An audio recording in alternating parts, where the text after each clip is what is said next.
Hey everyone, this is your Ghosts of the Deep Dungeon Starter Pack, where we go over a build that uses easily accessible weapons and exotic armor piece, and go through the new dungeon.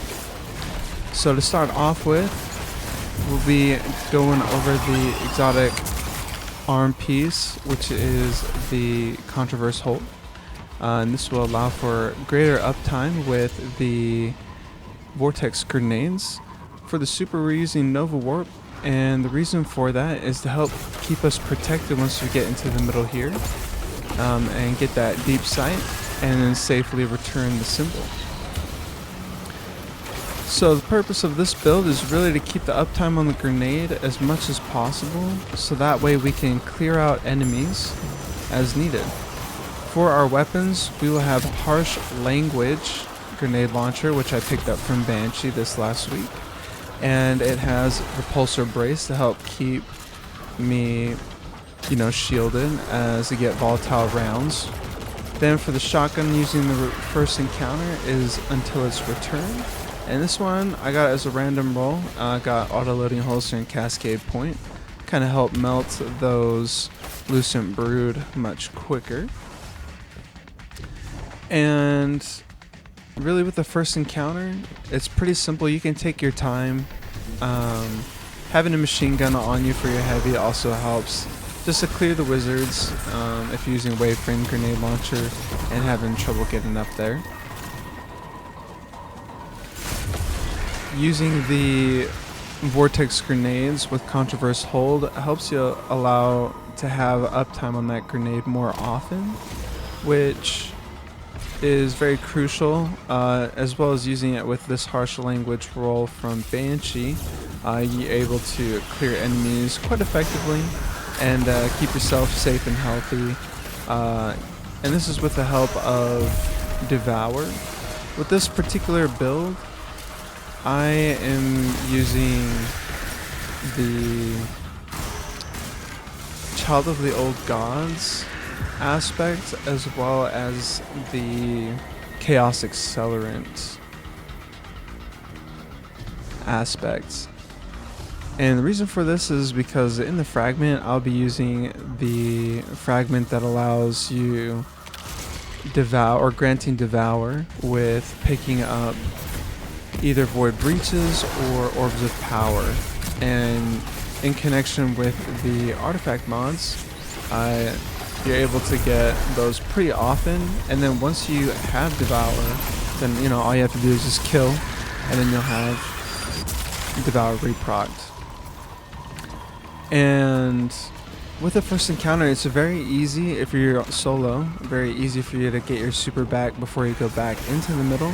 So just repeating the process 4 times of just using your Nova Warp or whatever super you like to keep yourself safe as you deliver the symbol. Some supers, however, are lost in deep sight when getting it, so just be wary of that and make sure that the super you're using can get deep sight and stay active.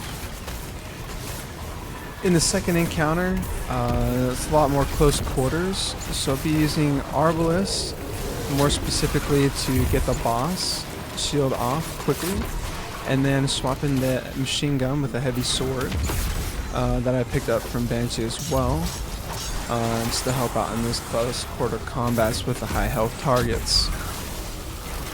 Again, you can take your time here. Use Devour to keep you alive. Use those void breaches to help get you overshield when using the artifact mods. And as far as the mechanics go, it's pretty simple once you know where the symbols are underwater. And that'll just take time. You can look at maps and stuff. And honestly, I just find that going underwater the same direction each time is the easiest way to start mapping out how to get to each symbol. That way you're just kind of familiar with, your routes. Once you get up to the top after getting all 3 symbols down below, there will be one wizard that will be up on the stairs, and the other two wizards will remain down below where you'll do damage phase. So normally I like to deposit the first wizard's one up at top, mostly just because once we are going to deposit that final symbol, we want to hustle to where the knight spawns, so that way we can get that that buff to break that shield. And this is where Arbalest becomes very powerful in this dungeon as well, with this boss as well as the final boss. Is, you know, it's capable of being able to take out the shields immediately, probably due to its intrinsic perk that breaks shields usually on the first hit, so it applies on these bosses too. Otherwise you'd be put in either, you know, a massive amount of super damage or have to pump in a lot of damage that will otherwise be missed out in the damage phase. So Arbalest very important, and you can get the Arbalest, at least a quest to start getting the Arbalest from Shahan and the Cosmodrome, so pretty easily accessible to grab as well. Just try and keep your Devour up as often as possible. And again, hustle towards the middle. I usually like to make sure I have a Vortex Grenade to kind of help weaken that knight, as well as get some damage on.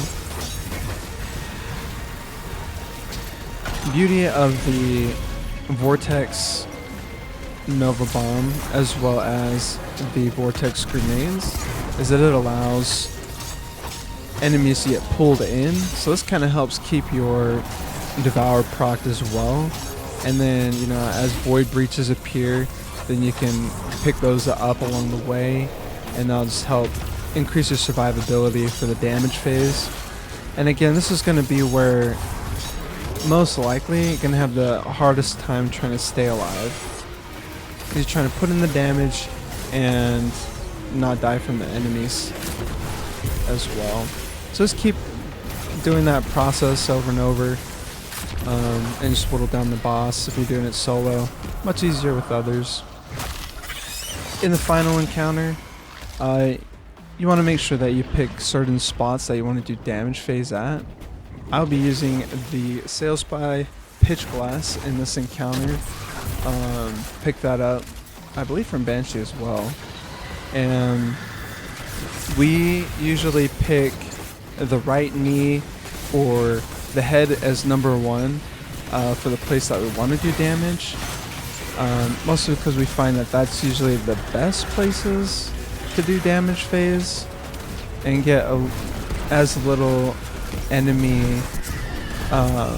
fire as possible. We failed to do this here, but you want to make sure all those knights are killed. There's 3 that spawn in the arena, and they'll give you a hard time during damage phase, so you want to make sure you take those out as soon as possible. And then for boss damage, you want a long range weapon for your heavy, just so that you can hit the wizard from a distance. And again, you want to pick the places that you want to do damage phase at. The person who's going to be holding Arbalest is the person that you want to take that final symbol to. And here you'll see that head is one of the options, so we're going to aim to do damage phase up there because the acolytes will stay a bit down below, so the only enemies we really worry about are the thralls. So if you ever get the head, do the head last. Know what the symbol is for the head, so that way when you're going to retrieve the symbols from the three hive guardians, you'll know where each of those symbols go, and you want to make sure that where you want to do damage phase is going to be the last one, and the person who has Arbalest is the one who takes it. So the acolyte one had the head symbol, so we're skipping that for now, and we're going to go over to the knight. And here, just take your time. The knight in his super, you know, it's kind of like a ball, so you just can jump over him as he gets close. You want to be careful of those bouncing shields though, because they have some pretty good tracking on those.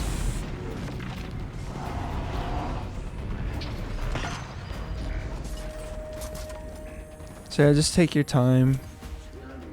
You don't really have to push it too hard.